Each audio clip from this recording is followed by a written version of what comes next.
No matter how your mother or father is, you should still do your part. Be respectful and courteous to them. Parents are the reason for their children's paradise. They may say this or that. You just fulfill your duty as a child. You can't punish them like a police officer. Why did they do this or that, whatever it is? Look, even if they are Christian, doesn't Allah the Almighty say so? He says, don't take them to church. But if they call you on the way back saying, come take me, I have no strength, you should carry them on your back and bring them home. Even if this person is coming from a Christian church, you might think, what business does he have there? Is this what a father should be like? You don't have the right to say that. My late teacher used to say so. He said, you don't even have the right to object to your parents as much as the eye of a needle. If you get annoyed with your uncle, your maternal uncle, your aunt, or your maternal aunt, you may choose not to see them. But when it comes to your parents, there is absolutely no room, not even as small as the eye of a needle, to say, I don't accept this. In other words, you don't have that option. You will be raising children yourself one day. I read something recently and it was so interesting. God forbid the world is a place where what goes around comes around.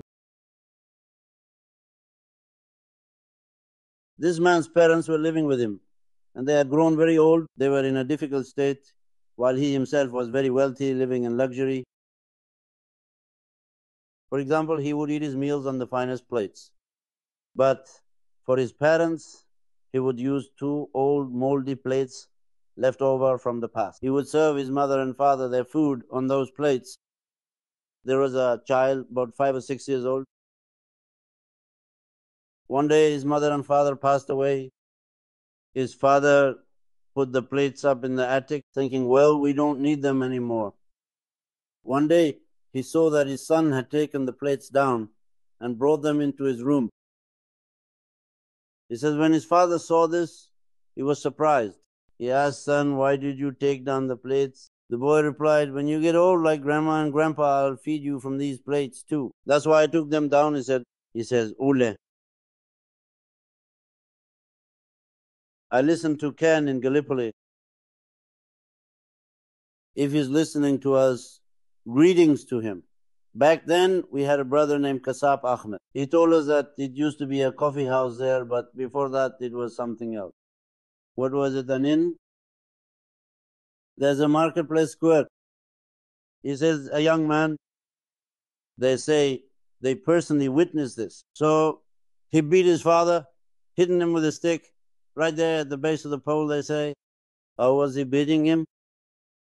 Every time the son hit him with the stick, the father would laugh. The child got angry and said, my God, Dad, why are you laughing? I'm beating you. He said, son, I'm not laughing at your beating. I'm laughing at the manifestation of fate. He says, I also beat my father here with a stick in my hand. Fate has come full circle. He says, now you are beating me with the same stick. Never forget this. In other words, you are raising children. One day, you too will be a parent. Whatever you do, you will experience it even more. If you do good, you will find good. Unfortunately, nowadays, when someone else's daughter comes, before even entering the door, she says, I don't want your mother or father. As if you came out of a tree hollow, your parents will be the apple of our eye, but I don't want yours. And we as men just go along with it. Oh, whatever you command, my sultan. Our Prophet has a saying about this. I'm not saying anything, alhamdulillah. Our daughters and sisters are wonderful, mashallah. He says, cursed is the one who puts his wife's word before his mother's. That's what our Prophet says. So if you listen to her and exclude your mother, that's it. Both have their own place. Aren't they both precious to us? What did Nashat say, teacher? He said, I have 2 great blessings. One is my mother, the other is my beloved. No one can take another's place. You truly have to be a real man and keep both things together, maintaining them simultaneously. Unfortunately, as soon as we hold the girl's hand, we forget about our parents. He found the thing in his life. What thing? His own apple.